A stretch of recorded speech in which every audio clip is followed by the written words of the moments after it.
Buenas, hoy les voy a contar una aventura maravillosa que me abrió horizontes geográficos que yo no tenía en mi percepción del mundo y que alborota mi fetiche por la geografía.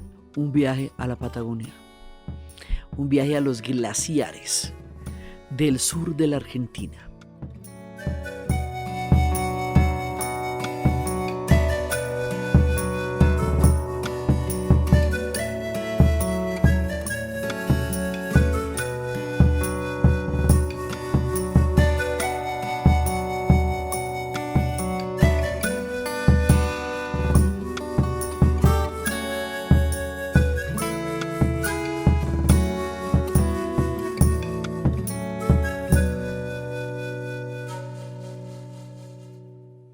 Entonces, la cosa empieza con un parche de colegio.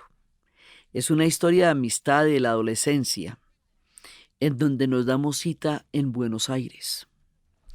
Entonces, como el viaje empieza en Buenos Aires, Bogotá, Buenos Aires, lo primero que hago es recomendarles que revisiten en la historia de las ciudades de América Latina el capítulo de Buenos Aires, porque al volverlo a escuchar, se van a dar cuenta esa fascinación, ese amor, esa alegría, ese gusto que yo tengo por la ciudad de Buenos Aires. Entonces ahí la recreamos de nuevo y empezamos por volver a la ciudad, que siempre es maravilloso volver a visitar Buenos Aires. Y resulta que en Buenos Aires vamos a ir al Museo de los Emigrantes. Y cuando fuimos al Museo de los Emigrantes nos encontramos con una cosa que hoy día produce una agria nostalgia. Buenos Aires y la Argentina se presentó como un enorme proyecto de migraciones. Le abrió las puertas al mundo entero. La ciudad de Buenos Aires pasó de 400.000 habitantes a 4 millones de habitantes en un lapso de menos de 20 años. Abrieron las puertas al mundo en el Museo de los Emigrantes, que tiene un espacio como sanitario. Yo nunca he ido a la isla Ellis, pero debe ser algo parecido. La idea de cuando un país se prepara para recibir una gran población del planeta entero. Entonces las instalaciones son como sanitarias y allá muestran todo el proceso. Hay un espacio particular para el Medio Oriente. Y una de las razones por las cuales llegaron tantos migrantes del Medio Oriente es por la libertad de cultos, porque en la Argentina se recibía gente de todas las religiones, o sea que podían llegar los armenios, hay un barrio armenio, podían llegar los sirio-libaneses, podían llegar los cristianos, podían llegar los musulmanes, podían llegar los palestinos, podían llegar los judíos, podían llegar todos. Y era el momento en que se disolvía el Imperio Turco Otomano, que hemos contado la crisis que eso generó en el Medio Oriente. Entonces había un espacio reservado para ellos y ellos tienen unas comunidades muy grandes allá. Por un lado. Por el otro lado, lo que me pareció más chévere del museo es que hay toda clase de, digamos, de consignas de lo que era una política estatal de recibir comunidades del mundo entero. Todos eran bienvenidos. Entonces allá están los instrumentos musicales con los que venían, los objetos con los que venían, las maletas con las que llegaban, que traían los emigrantes en las valijas. Y luego viene toda la parte de cómo se van a incorporar a la vida de la Argentina con los oficios, tanto de los oficios que traían y aportaban a la nueva nación, como de los oficios en los cuales los entrenaban para incorporarse a la vida laboral a nivel masivo de una enorme masa de gente que está llegando por los mares y va a llegar al Río de la Plata y va a conformar esta identidad múltiple con una tan fuerte influencia italiana, española, rusa, lo que hace que en Buenos Aires haya basílicas, sinagogas, catedrales, mezquitas, de todo, porque la libertad de cultos era uno de los presupuestos. Entonces, ver estas consignas de que es un país que le abre las puertas al mundo, de que recibe a todo el mundo con la hospitalidad y la aceptación de quienes llegan allá, y ver llegar todos los barcos, esto tiene una base de datos. Y esa base de datos consiste en que las personas de la Argentina actual van y cuentan de dónde vienen sus antepasados, sus parientes, sus abuelos, bisabuelos, de qué país llegaron y en qué año, y cuál era el nombre completo. Al decir el país, el año y el nombre completo, les pueden decir el barco donde vinieron sus antepasados, y eso va generando unas raíces de esa tierra de donde vienen todos hace ya va 10 o 3 generaciones. Entonces, ¿por qué les digo que me da una agria nostalgia? Porque la esperanza de un país de la Argentina, compuesto por las migraciones que crearon una identidad que sin duda alguna es argentina, porque la identidad histórica de este pueblo es fuerte y poderosa, lo suficiente para resistir todos los vientos que soplan en la Patagonia y en la Argentina, que son duros. Entonces, ver cómo con la mesa puesta, con las puertas abiertas, Argentina recibió una migración tan grande a finales del siglo XIX y comienzos del siglo XX, donde más de 40 millones de europeos emigraron al norte y al sur de la América. Nos recuerda la época en que la migración se consideraba una gran oportunidad de aporte y enriquecimiento para un pueblo, que lo son. Y esto, para entender cómo se conforma la identidad de la Argentina, nos hace sentir una tristeza con lo que significa hoy la manera como se califica la migración. Hoy por hoy la migración se califica como un problema social, como una marea, como una invasión, se criminaliza, se discrimina por países. Si los emigrantes son de origen europeo, si los emigrantes son ucranianos, son emigrantes bienvenidos, pero si son sirios, si son africanos. En días pasados, hace pocas semanas, un barco se hundió y 50 personas africanas murieron en el Mediterráneo. Y eso no fue una noticia que trascendiera. Y nadie llenó de flores las costas. Y nadie dijo yo soy Senegal o yo soy Mali. Y nadie dijo quiénes eran sus nombres, ni de dónde venían, ni cuál era la aldea, ni los padres que los extrañaban, ni los hijos que los esperaban. Como si no fueran personas, como si no tuvieran historia, como si no tuvieran una vida tan valiosa como cualquier otra vida. La forma en que hoy se ve la migración, con la manera en que se veía la migración que creó la Argentina, me hace sentir un profundo retroceso histórico en la empatía con la humanidad, tanto por aquellos que querían venir, todo el mundo buscando mejores oportunidades. ¿No se trata de eso la vida? Todo el mundo huyendo de las guerras, donde no tendrían por qué permanecer en condiciones de peligro, o huyendo de las hambrunas de las que venían huyendo los europeos a comienzos del siglo XX, de un derecho de caminar la tierra cuando nos hemos conocido culturalmente por el caminar, porque hemos caminado desde el comienzo del Homo sapiens y hemos recorrido los continentes, y si no hubiéramos caminado no hubiéramos creado las culturas que hoy somos. Todo esto empieza por entender la diversidad cultural de Buenos Aires a partir de los brazos abiertos y las valijas que emulan la migración y los instrumentos y las máquinas de coser y todo lo que vimos en el museo. Buenos Aires, cuando lejos me vi, solo hallaba consuelo en las notas de un tango dulzón que lloraba el bandoneón. Buenos Aires, suspirando por ti, bajo el sol de otro cielo, cuánto lloró mi corazón entonando tu nostálgica canción, canción manera, canción de Buenos Aires. Buenos Aires es inagotable. Entonces nosotros estuvimos unos pocos días en Buenos Aires antes de empezar nuestra gran aventura a la Patagonia.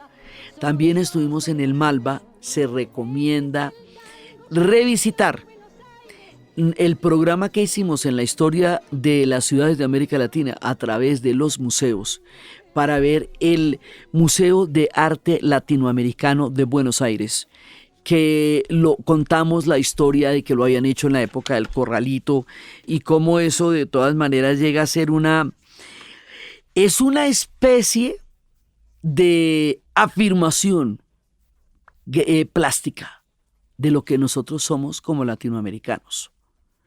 Entonces, en la historia del museo nosotros hemos contado con qué intención lo hizo el creador del museo y por qué la colección se llamaba El Tercer Ojo, porque el tercer ojo es el que dirige las exposiciones.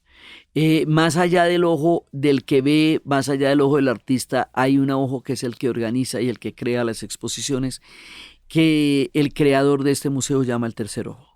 Entonces llegamos allá y empezamos a ver cómo es de difícil y de compleja la construcción de identidad de América Latina. Entonces pues allá están los grandes hits de todos los cuadros, de todos los pintores. Pues está Botero, Wilfrido Lam, está Remedios Varo, está Frida Kahlo, está Orozco, está Siqueiro, está Rivera, por decir algunos, pero digamos todos los grandes éxitos de la pintura continental de América Latina se encuentran allá.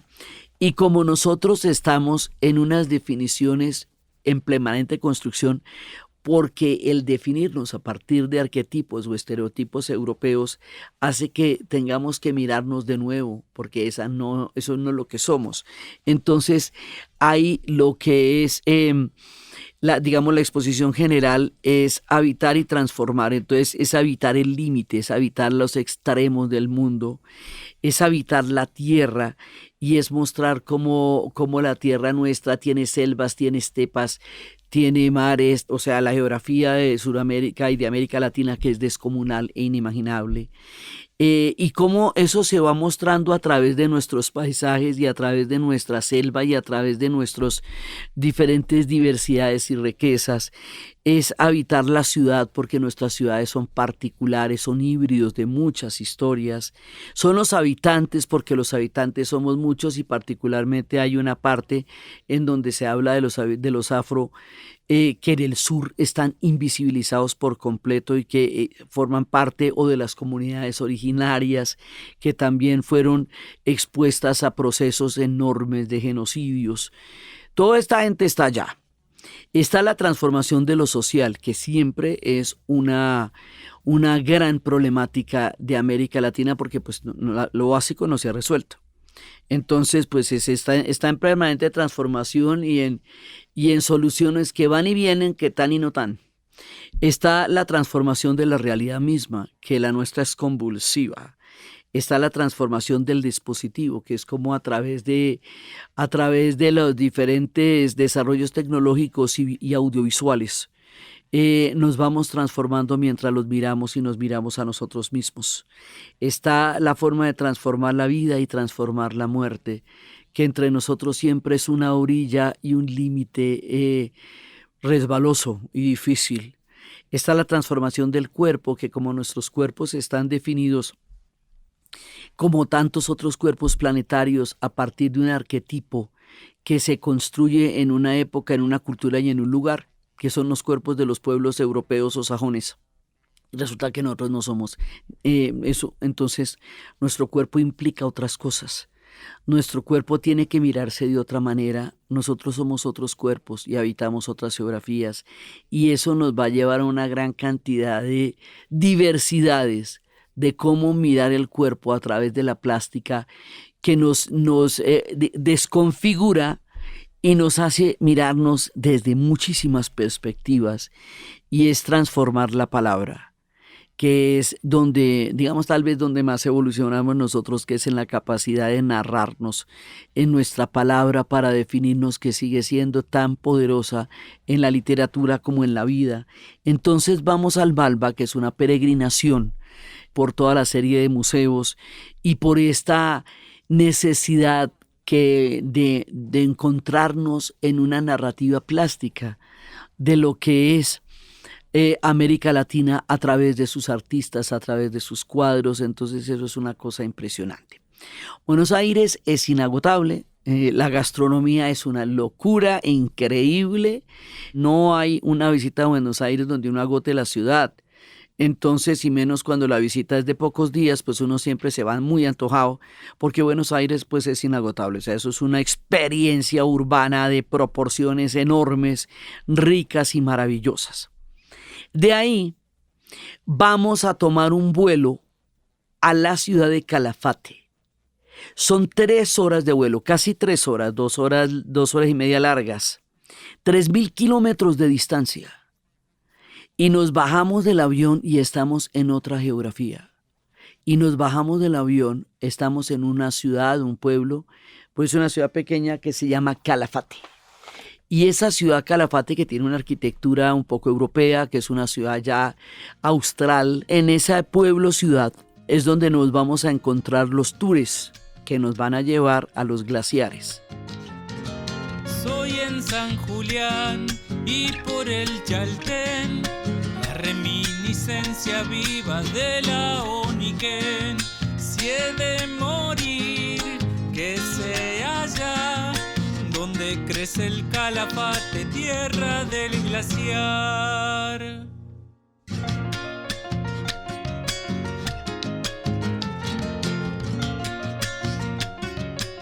Entonces, una vez que llegamos allá, estamos en otra geografía, estamos en otro nivel del planeta, estamos en otro lugar del mundo, y ahí empieza eso que para mí ha sido una cosa tan absolutamente maravillosa que aún no he podido regresar de allá. Empieza la idea de remontar los límites de geografías inimaginables. Entonces uno entiende ahí la vastedad y la quimera y la tierra impresionante, maravillosa. Siempre se habla, cuando se habla de lugares remotos, se habla de la Conchinchina, que es el sur del sudeste asiático, yo he estado allá, o se habla de la Patagonia, no sé si se fue como para la Patagonia, que eso es para decir como el fin del mundo. Es que resulta que el mapa de la parte terráquea del planeta azul que nosotros habitamos llega hasta el extremo con el mar ahí, en la Patagonia. Es lo más que avanzan los continentes en el océano y ya se alcanzan a besar con la Antártida, que es la que crea todo ese microclima. Entonces, y todavía estamos en la Argentina, porque la Argentina es absolutamente impresionante, pero también allá queda Ushuaia y queda Bariloche y esa otra Argentina, la de Salta, la de Córdoba, la de Mendoza, la de Tucumán. Pero esta es nuestra experiencia en la Patagonia. Al llegar allá, uno empieza a evocar todas las historias de lo que se habla y va a haber un museo donde nos vamos a tener una interpretación y una construcción de lo que significa esta Patagonia, que es el Museo de los Glaciares en Calafate, que es absolutamente recomendado porque construye una narrativa de esa vastedad geográfica donde vamos a estar. Entonces resulta que este extremo a donde estamos, esta Argentina de la Patagonia, esto que está al sur de la gran pampa de la Argentina, ese territorio se comparte con Chile. Entonces hay un pedazo que es de la Argentina y otro pedazo que es de Chile, y ahí se acabó el mapa. De ahí para abajo se acabaron los mapas continentales y empieza otro continente que se demoraron mucho tiempo. Un científico encontró que, a diferencia del hielo que procede de los casquetes polares del Ártico, el hielo que venía del sur venía de otra composición. Luego ahí abajo era un continente, y era un continente helado. Entonces resulta que cuando estamos allá nos damos cuenta que esta es una región donde confluyen los Andes, que eso también es otra cosa muy impresionante, porque cuando uno viene de Colombia, según como lo veamos, o empieza aquí o termina acá, pero el asunto es que el extremo de la cordillera de los Andes está en Colombia, donde se divide en 3 ramales que definen nuestra geografía. Entonces, cuando uno viene del extremo norte de la cordillera de los Andes y llega a la Patagonia, se da cuenta de este gigante impresionante que es la espina dorsal del continente, que es la cordillera de los Andes. Y eso es una cosa sobrecogedora, absolutamente impresionante, la sensación de estar donde empiezan o terminan los Andes, según donde sea tu geografía. ¿sí? Entonces, vamos a llegar allá. Y en este lugar donde están las estepas y donde están los océanos y donde están los vientos de la Antártida y los glaciares, es en la tierra de los guanacos, de los ciervos, de los zorros, de los pumas. Y crece el calafate, que es un arbusto espinoso que es el que le da nombre a la región. Y ahí entonces nos vamos a encontrar con toda la narrativa de los primeros que llegaron allá. Entonces aquí hay pueblos originarios, una cantidad de pueblos que eran los tehuelches que fueron exterminados. ¿Sí? Pueblos, algunos que luchan denodadamente por su existencia de la historia, los mapuches.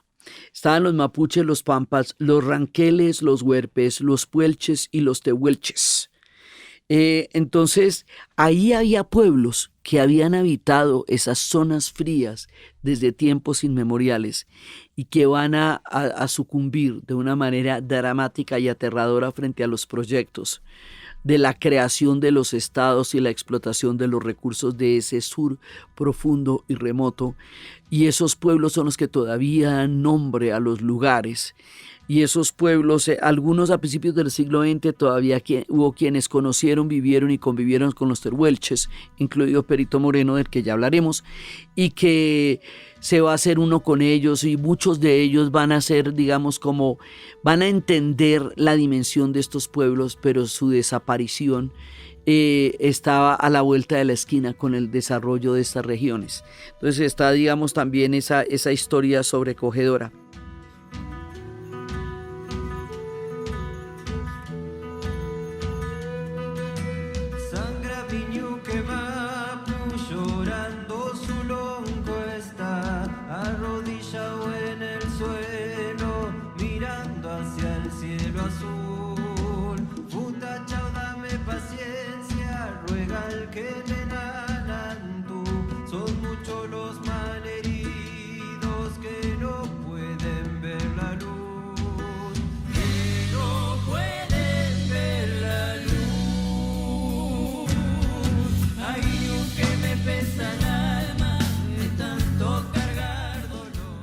A estos lugares llegaron las quimeras de los europeos. Las quimeras de los europeos significa que los europeos venían aquí con unas películas y con unos videos.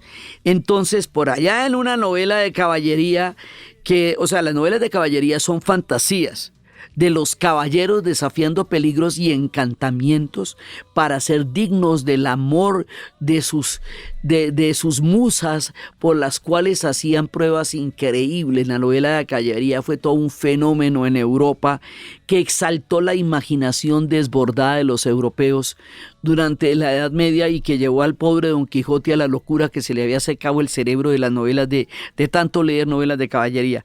Bueno, pues de la lectura de estos videos de la época, alguien leyó la lectura del Primaleón, una novela de caballería publicada en Salamanca en 1512, dio origen al nombre de este pueblo porque en esa novela había un héroe. En las novelas de caballería y gigantes peligrosísimos, entonces había un gigante peligroso que se llamaba Patagón.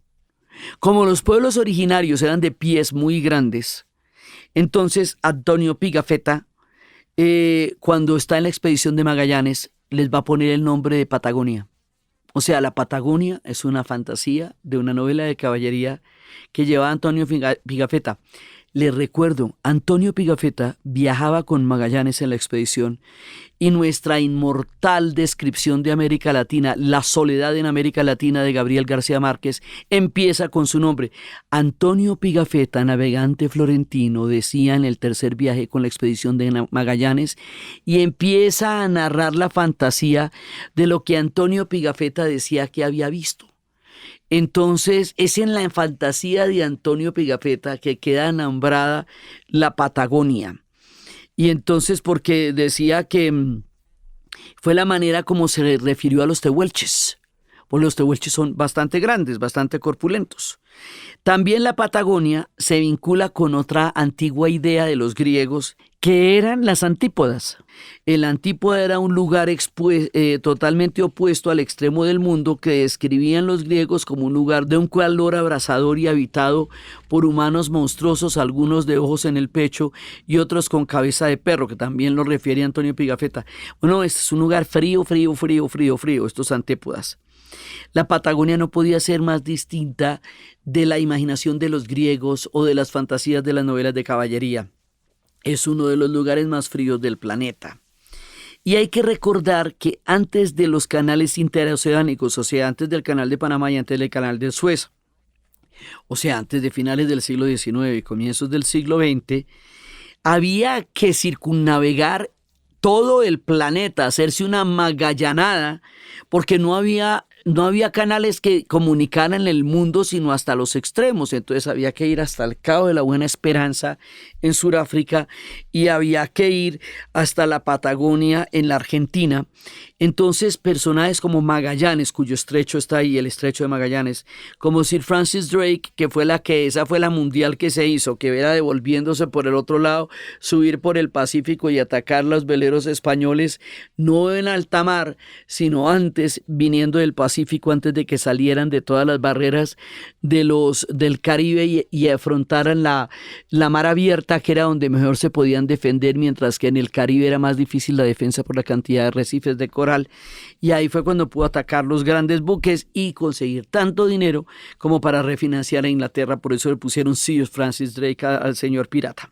Ahí estaba el capitán Cook, que también pasó por ahí y llegaría más adelante a Australia, que también se la habían imaginado los griegos, pensando que si la Tierra era simétrica tenía que tener masas tan grandes al sur como las que tenía al norte, pero que ya serían demasiado australes, y por eso imaginaron, sin haber llegado nunca a ver, el continente de Australia, el país continente australiano. También estuvo Charles Darwin, además, en todos sus descubrimientos, y estaban estos pueblos originarios. Entonces resulta que todo esto se evoca en la imaginación, y todo lo que significa para todo el mundo imaginarse un lugar tan remoto como la Patagonia. Pero lo más impresionante de todo, lo más fantástico de todo, lo que vuela la imaginación, lo que sobrecoge la mirada, lo que está mucho más allá de todo lo que uno haya podido ver o imaginar en fotos, son los glaciares. O sea, que es, digamos, el objetivo de nuestro viaje, que es un viaje corto porque uno allá se puede quedar infinitamente, es ir a los glaciares. Entonces, el primer día nosotros vamos a tomar un transporte que nos va a llevar a un barco, y ese barco nos va a llevar por el Perito Moreno. El glaciar Perito Moreno ustedes lo pueden caminar, hay un trekking, o lo pueden circunnavegar, según el nivel de patas que tenga uno para eso. Yo no tengo patas para eso, lo navegué, pero mis amigos lo hicieron en trekking. Y resulta que este glaciar es absolutamente impresionante. ¿Por qué? Porque esos glaciares son como ríos de hielo que se vienen en una forma de lengua, que caen sobre el gran lago de los argentinos, que así le puso Perito Moreno. Y entonces uno no está preparado para ver eso. Yo he tenido la suerte en mi fetichismo de la geografía de haber visto el Everest, de haber visto los glaciares impronunciables de Islandia y de estar viendo los glaciares de la Patagonia, en la parte argentina, porque en la parte chilena también son de dar alaridos, porque ahí están las Torres del Paine. Entonces, resulta que cuando uno se encuentra con ese glaciar, vuelve a sentir lo minúsculo, lo pequeño que es el ser humano frente a la enorme naturaleza de los glaciares y de la cordillera de los Andes, porque esto es una cosa gigantesca, son paredes de hielo de más de 60 metros de altura. Y resulta que ese glaciar Perito Moreno produce una maravilla geográfica que deja a todo el mundo boquiabierto y que tiene una periodicidad que no hemos podido establecer todavía cada cuánto es, pero hay un punto en que se forma un puente de hielo entre el glaciar y la península de la Patagonia. Es un estrecho pedazo donde pasa el lago de los argentinos. Y resulta que cuando se forma el puente, el agua, digamos, se ve interrumpida el paso del lago por el puente de hielo que se forma. Pero como el agua del lago es tan imbatible, entonces esto es una dinámica maravillosa porque el glaciar interrumpe el paso del agua y el paso del agua erosiona el glaciar hasta tumbar el puente. Eso es una experiencia de unos 4 o 5 días.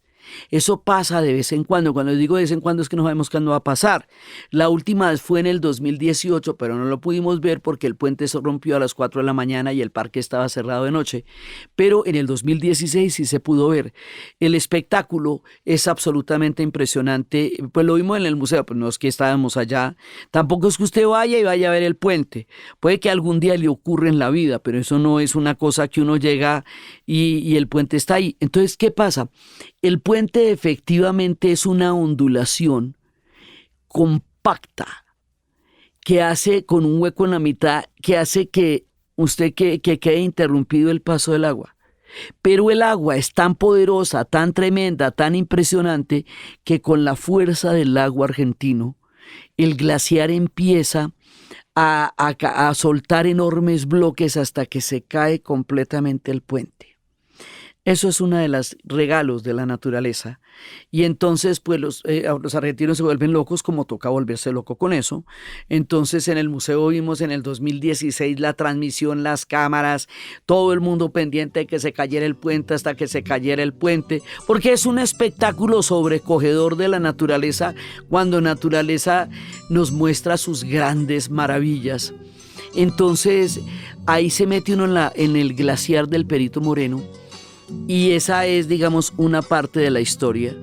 Y la otra parte de la historia es cuando al otro día visitamos el Parque de los Glaciares. Patagonia, tierra austral de mi gran patria Argentina. Todos te quieren poblar, pero ninguno se arrima. Hay mucho para trabajar y pocos los que se animan. Solo el cóndor te vigila junto al indio patagón. Él comprendió los misterios que el destino te forjó, formando un glaciar hermoso que a todo el mundo asombró. Perito Moreno es un personaje que va a crear una parte importante del relato nacional de los argentinos. Francisco Pancracio Moreno fue nombrado para establecer los límites de la Patagonia entre la Argentina y Chile. Cuando estábamos hablando de la vorágine, estábamos hablando de cómo José Eustacio Rivera participó en la comisión para establecer los límites de más de 3.000 kilómetros de frontera que tenemos con el país de Venezuela. Bueno, pues este fue a establecer los límites con Chile. Entonces, un científico, un explorador que se llevó a toda la familia para allá y metió a toda la familia a caminar en el hielo, un personaje enamorado de la Patagonia, pero un personaje enamorado de la Argentina. Entonces este hombre pues le pone al lago el lago de los argentinos, no sé si eso te dice algo, ¿sí? Entonces vio ese lago enorme, gigantesco, ese lago tiene unas aguas que él dice que se llama el lago de los argentinos porque el azul es tan prístino y tan bonito como el azul de la bandera de la Argentina. A ver, entonces por eso lo llama el lago de los argentinos, y es un tremendo lago. Entonces, allá es donde está el Perito Moreno. Entonces, este personaje puso en el mapa de la Patagonia el país de la Argentina. Y ellos tienen unos relatos muy importantes a partir de su geografía.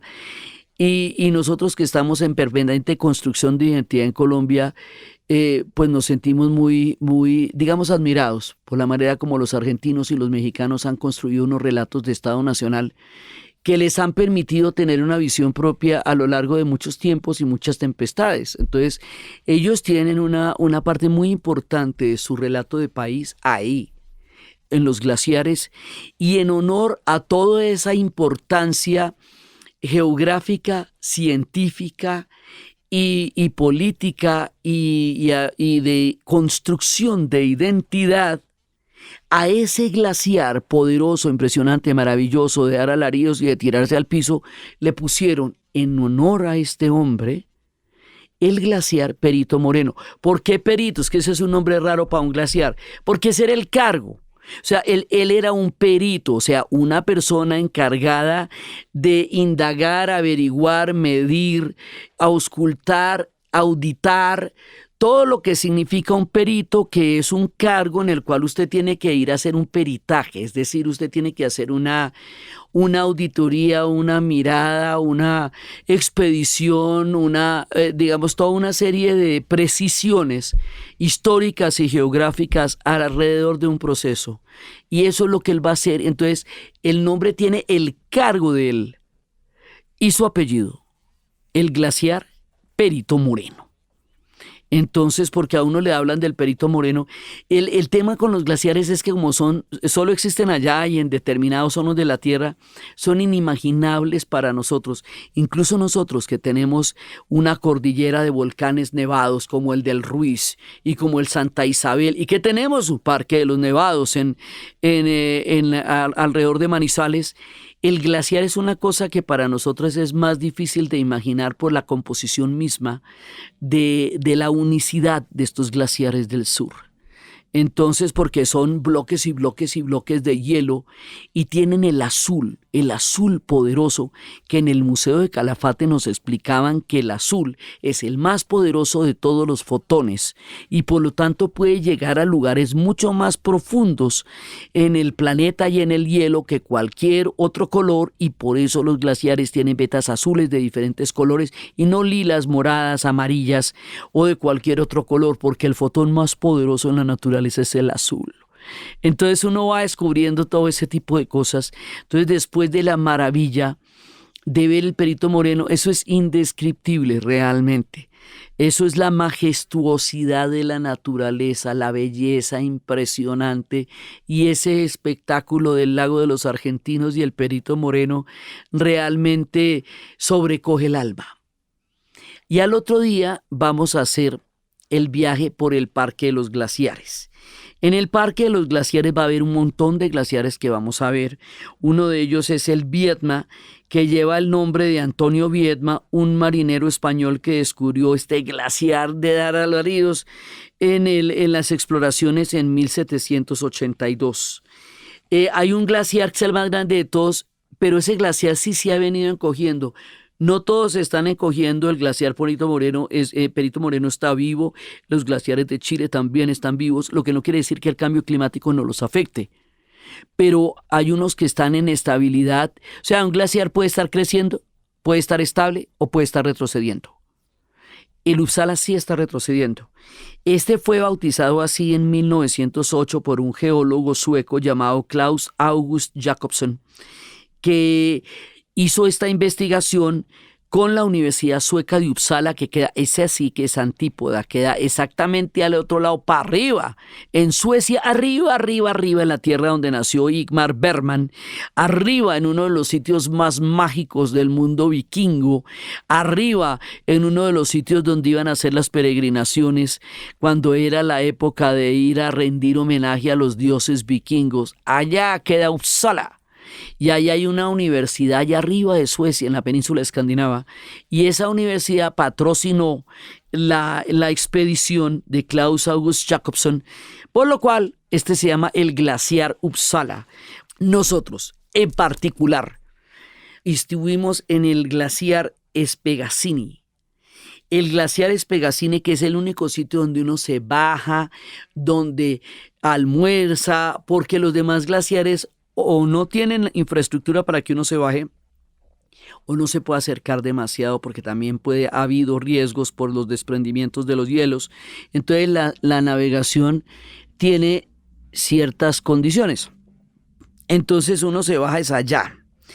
¿Quién era Spegazzini? Era un botánico italo-argentino, Carlos Luis Spegazzini, que fue el primero que estudió la flora, porque hay que ver que la flora de acá es bien particular. La flora misma de la Patagonia es pequeñita, pequeñita, pequeñita, hirsuta. En un extremo de terquedad de supervivencia, en una estepa tan supremamente difícil de sobrevivir como es la Patagonia. Y allá crecen las maticas, sí, y allá crece el calafate, y allá crecen esta flora terca que insiste en preservar la vida en los lugares más extremos y una fauna maravillosa que era la que decíamos que hay en la Patagonia. Bueno, pues allá también uno ve, como fuimos en verano, entonces pues eso no está congelado porque es verano. Están los glaciares, pero la montaña todavía no está nevada porque es verano. Ya después vendrán el gran invierno del sur cuando esto llega a menos 16 grados, pero eso sí ya es mucho más difícil llegar allá. Entonces uno ve unos triángulos casi trazados en donde termina la naturaleza verde y empieza el límite del hielo. Eso también pasa en la Sierra Nevada de Santa Marta. Hay un punto donde va a empezar la nieve. Hay puntos donde la naturaleza se parte como en una línea, como cuando uno hace cuando se hace esa curva alrededor del Níger, que es totalmente verde y de pronto desaparece el verde y empieza el gran desierto del Sahara que llegará hasta Marruecos. Sí, hay puntos donde la naturaleza establece un límite. Aquí viene un ecosistema y aquí empieza otro. Entonces, estas montañas en verano, con esos niveles de luz, nos muestran estas especies de triángulos hasta donde está llegando lo que es la vegetación. Después ya no hay más, ya vienen los hielos. Y la montaña queda así, esperando la nevada del invierno, que establece sus límites. Esto de este glaciar y esta experiencia en el Spegazzini es sobrecogedora porque la lengua del glaciar es enorme, enorme. La lengua del glaciar es como una especie de río, de río de hielo, de un hielo hermoso, azulado, que viene como si se hubiera derramado un agua sobre regiones infinitamente enormes. O sea, eso es muy grande, uno ahí es insignificante y pequeñito. Y el tamaño del glaciar y los miles y millones de años que hace que los glaciares están ahí, le dan a uno una dimensión muy distinta de lo humano. Es un punto donde nos encontramos en la humildad frente a la enorme maravilla de la naturaleza y donde uno ve la necesidad de respetarla porque ella es y nosotros somos advenedizos aquí. Entonces sobrecoge, o sea, paraliza, digamos como que yo ni podía apartar la vista ni sabía qué más sentir. Me tenía paralizada y estábamos todos absolutamente maravillados en esta combinación de magnificencia, amistad, azul, glaciares y un día soleado y maravilloso en el lago de los Argentinos.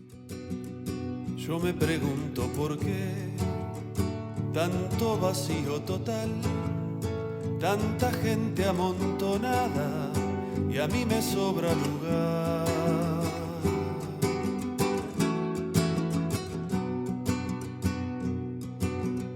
¿Dónde comienza el color del hielo continental?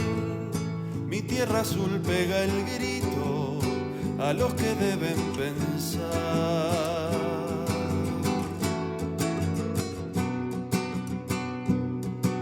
Guaguáis, me he quedado guaguáis como la montaña.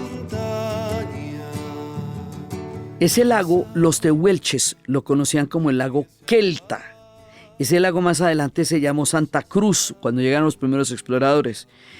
Pero Perito Pascasio Moreno lo puso el lago de los Argentinos por todo lo anteriormente mencionado, porque se trataba de ser argentinos.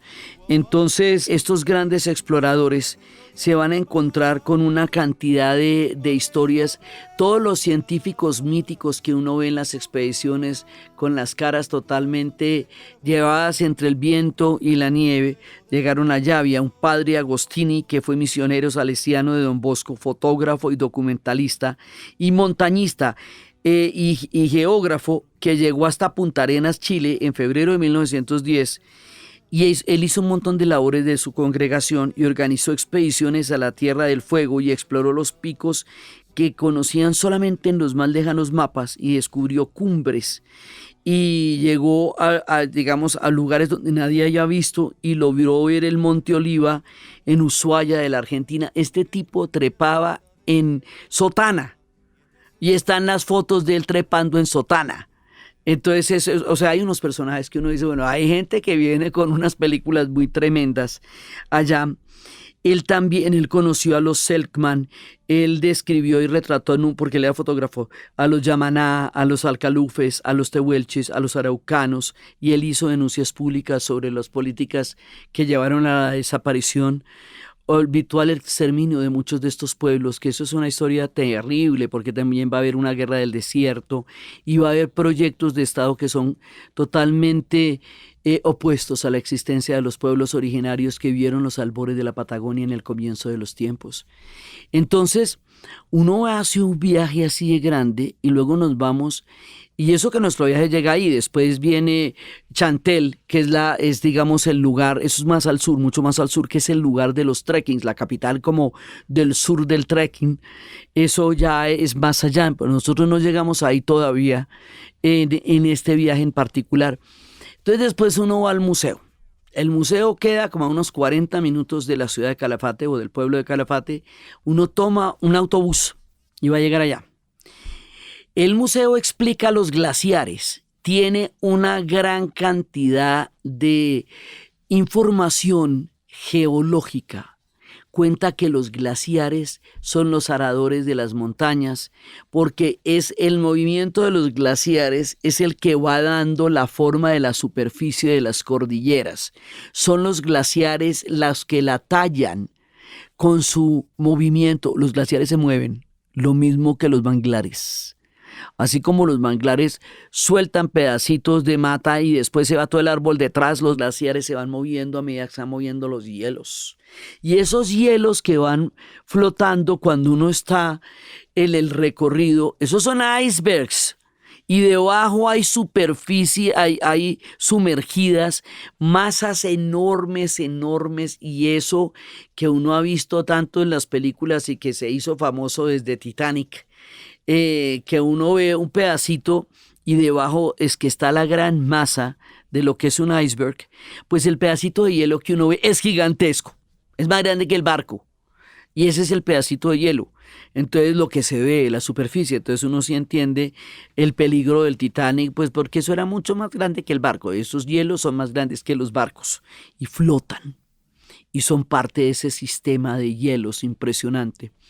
Entonces, allá le explican a uno cómo se formaron los glaciares, cuántos que se formaron, cuáles son sus características, cómo están compuestos, cómo es lo que pasa con la luz, cuál es su relación con la Antártida, cómo descubrieron que la Antártida era una masa de tierra, cómo ellos van a ser tan importantes en la formación del clima del planeta, cómo alrededor de ellos se dan las corrientes, cómo se delimitan los pueblos a través de esos trazos, porque hay maquetas enormes de la Patagonia donde uno puede ver claramente el estrecho de Magallanes, la península de Magallanes, la Tierra de Fuego, el canal de Beagle, todo ese montón de referencias geográficas que se oyen de vez en cuando en la geopolítica y que vinieron a contar por el conflicto del canal de Beagle que tuvieron o en la época de las Malvinas. Entonces hay que recordar que cuando la navegación era tan importante, cuando no existían ni los canales interoceánicos ni la aviación,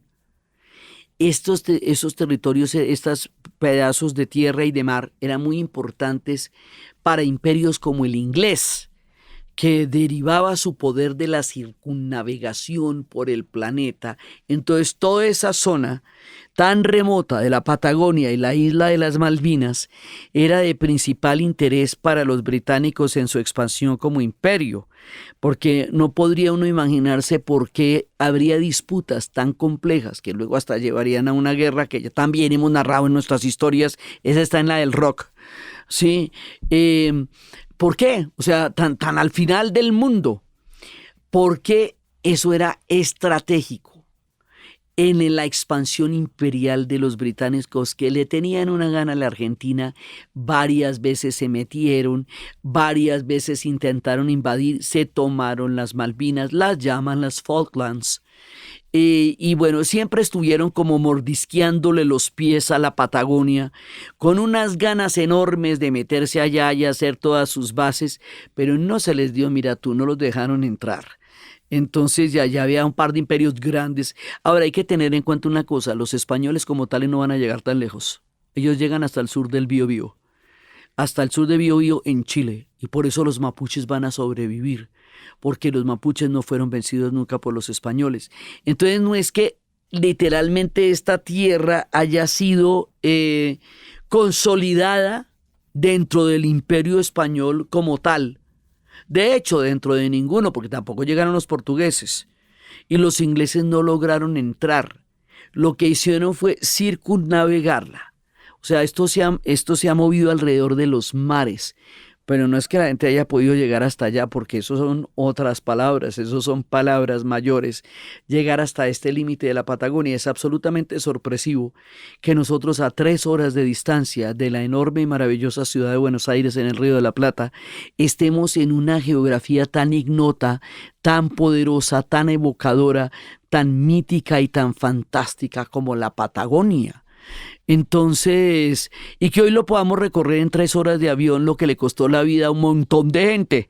Sí, las grandes expediciones del capitán Scott, de Amundsen, de todos los delirios geográficos que llevaron a las gentes a poder arriesgar su vida y a perderla en los hielos más grandes, en los picos nevados, en las alturas de la cordillera, en estos lagos maravillosos, en estos ecosistemas de lagos, de glaciares, de aguas, de corrientes y de estepas, porque es que esto es una estepa patagónica impresionante.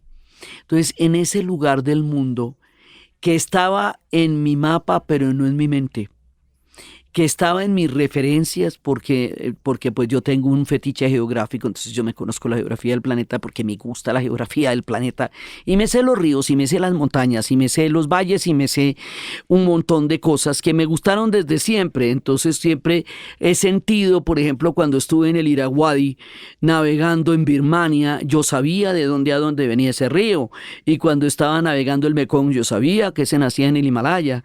Entonces, para mí siempre ha sido una sensación mítica y mágica estar llegando a lugares donde geográficamente he estado a través del estudio de la geografía de la Tierra, que ha sido una de las grandes fascinaciones que siempre me ha llamado a mí la atención, de mucho dibujar mapas, de mucho dibujar ríos, de aprenderme los mapas con sus más pequeños nombres. Entonces, con mi fetiche geográfico y el amor por la tierra y la maravilla de la amistad como la más importante cadena de vida que crean los seres humanos a lo largo de su existencia, llegamos a la maravilla de los glaciares y se juntó todo: la alegría, la amistad, la magnificencia de los glaciares y la felicidad de haber llegado a esta región tan remota de la Tierra y comprobar desde la más profunda humildad la inmensidad, la vastedad y la increíble dimensión de belleza, de luz, de agua, de hielo, de este ecosistema poderosísimo y frágil a la vez, tan remoto y tan poderoso, que es la Patagonia Argentina. Entonces, desde la magnífica y enorme Argentina, desde la maravillosa ciudad de Buenos Aires, desde la magnificencia de la Patagonia, desde el milagro geográfico de los glaciares, desde el Perito Moreno, desde el lago de los argentinos, desde los grandes glaciares del Parque de los Glaciares, desde la inmensidad poderosa de estos hielos ignotos, magníficos, antiguos y sobrecogedores, y desde la amistad como la fuerza que me llevó a conocer los glaciares, en la narración de Ana Uribe. Y para ustedes, feliz día cualquiera que se sea.